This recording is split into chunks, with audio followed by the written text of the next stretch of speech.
Bismillahirrahmanirrahim. Alhamdulillah, salatu wassalamu ala rasulillah wa ala alihi wa sahbihi wa man wala, kaum muslimin yang semoga dirahmati oleh Allah subhanahu wa ta'ala.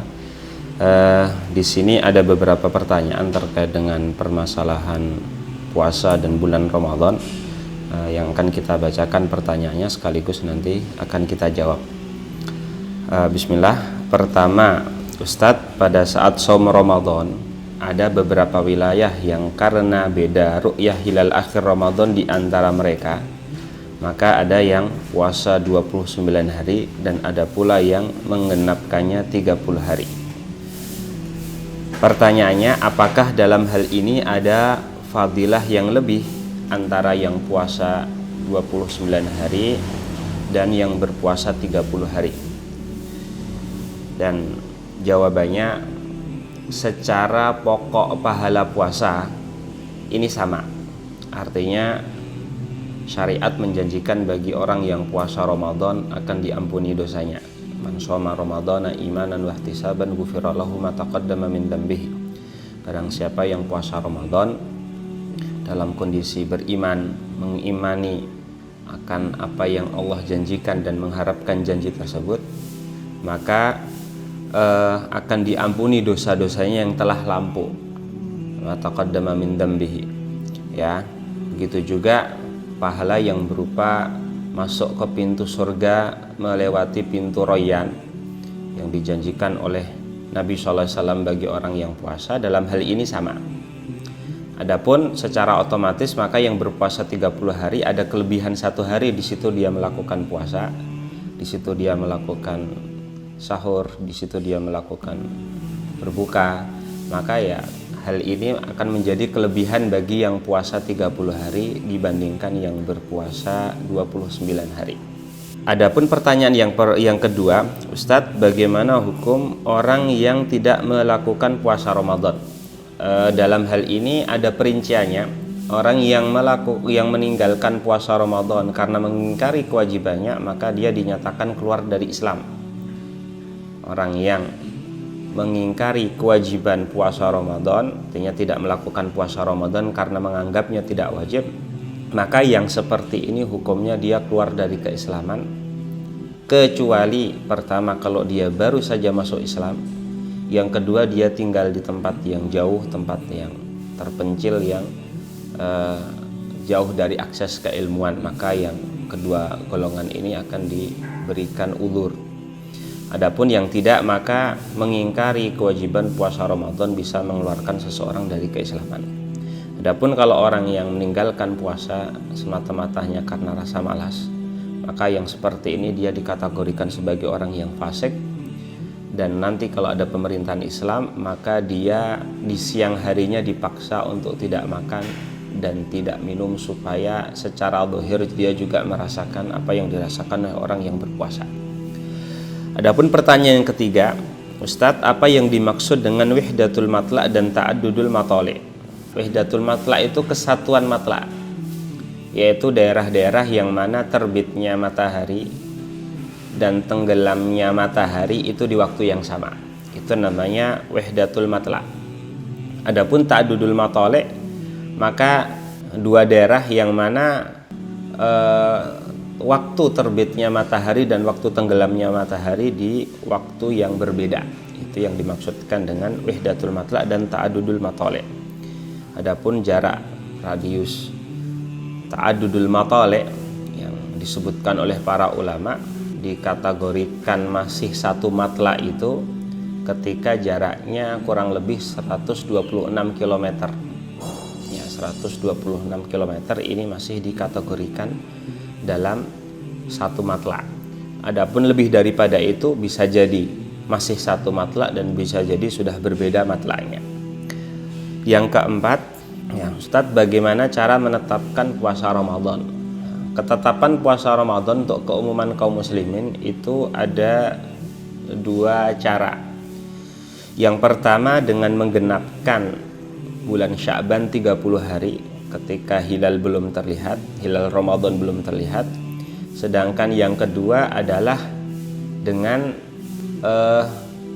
hilal sudah disaksikan oleh satu orang yang memenuhi syarat-syarat persaksian dan dia sudah melaporkannya ke hakim. Yang seperti ini juga bisa. Lah, ketika nanti dia melaporkan dan dia dilihat sudah memenuhi syarat dan hakim dalam hal ini sudah mengukuhkan persaksian dia, maka besok bagi seluruh kaum muslimin yang matlaknya satu, maka sudah diwajibkan untuk melakukan puasa Ramadan. Dan syarat-syarat saksi yang kredibel yang diterima persaksiannya dalam hal ini, pertama dia seorang laki-laki yang akil, yang balik, yang merdeka, yang tidak melakukan dosa besar, yang tidak terus-menerus melakukan dosa kecil, yang menjaga muru'ah, yang peka, yang tidak buta, tidak tuli, dan tidak bisu. Yang seperti ini adalah syarat-syarat saksi yang kredibel yang diterima persaksiannya, dan dalam puasa Ramadan cukup satu saksi saja. Pertanyaan yang selanjutnya, Ustadz, apakah niat puasa Ramadan itu harus dilakukan setiap malam Ramadan atau cukup sekali di awal Ramadan saja? Dalam hal ini ada perbedaan pendapat antara ulama. Mazhab Maliki itu bisa dirapel di awal Ramadan sekalian diniatkan 30 hari ataupun 1 bulan atau 29 hari kalau yang jumlah bilangan bulannya 29 hari. Artinya bisa dirapel di awal, ini mazhabnya Imam Malik. Adapun mazhabnya Imam Syafi'i, maka niat harus dilakukan setiap malam hari. Itu puasa wajib ya. Waktunya dari mulai tenggelamnya matahari sampai sebelum terbitnya fajar.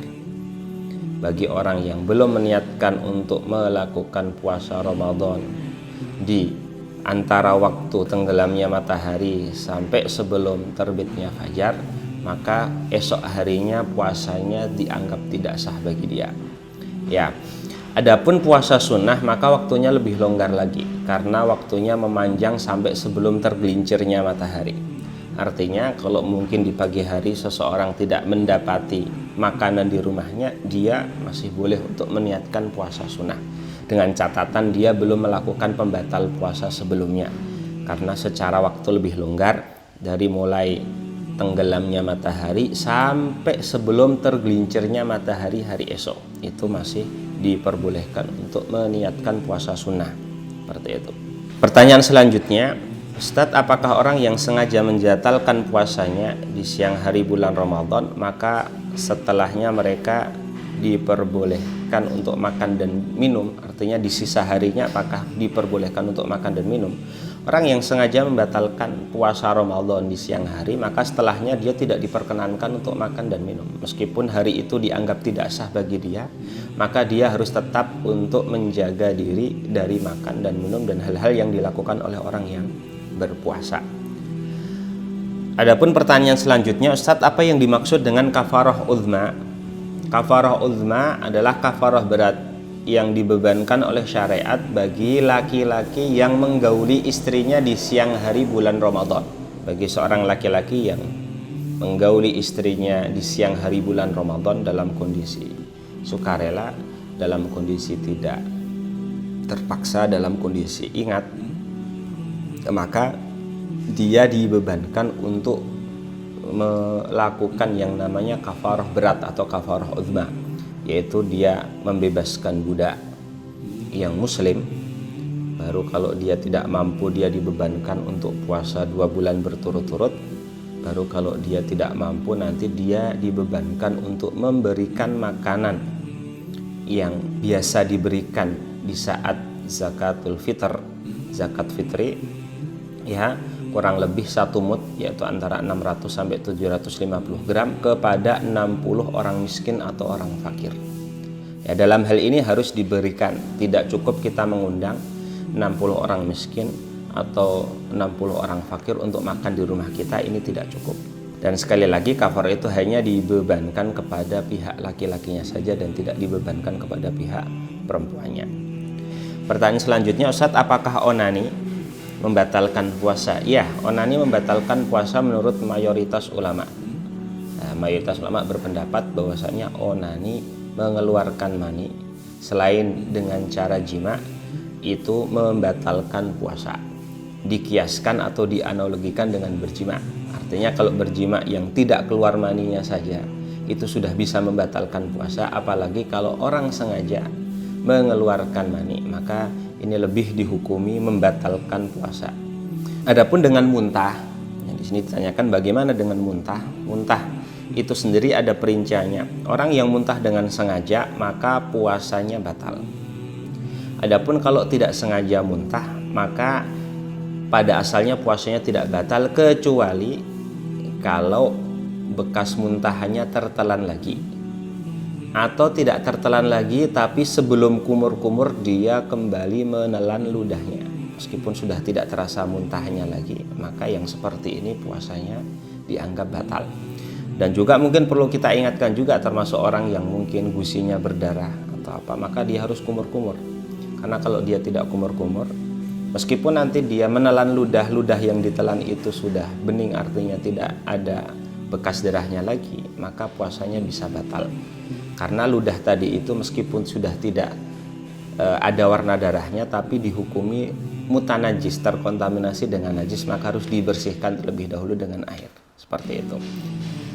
Pertanyaan terakhir, Ustadz, apakah disuntik atau diinfus itu membatalkan puasa? Tidak, disuntik ataupun diinfus itu tidak membatalkan puasa karena benda asing tersebut masuk ke dalam rongga tubuh manusia tidak melewati jalur yang terbuka. Jalur yang terbuka di sini maksudnya adalah mulut ataupun hidung ataupun telinga ataupun dubur ataupun kemaluan, yang sepertinya yang dianggap sebagai jalur yang terbuka. Sedangkan suntik ataupun infus itu masuk ke dalam tubuh tapi tidak melalui jalur yang terbuka. Beberapa ulama memperinci terkait dengan infus. Kalau yang dimasukkan itu adalah asupan obat, maka itu tidak membatalkan puasa, tapi apabila yang dimasukkan itu adalah asupan makanan, maka itu membatalkan puasa. Allah Subhanahu wa taala a'lam. Aqulu qouli hadza. Assalamualaikum warahmatullahi wabarakatuh.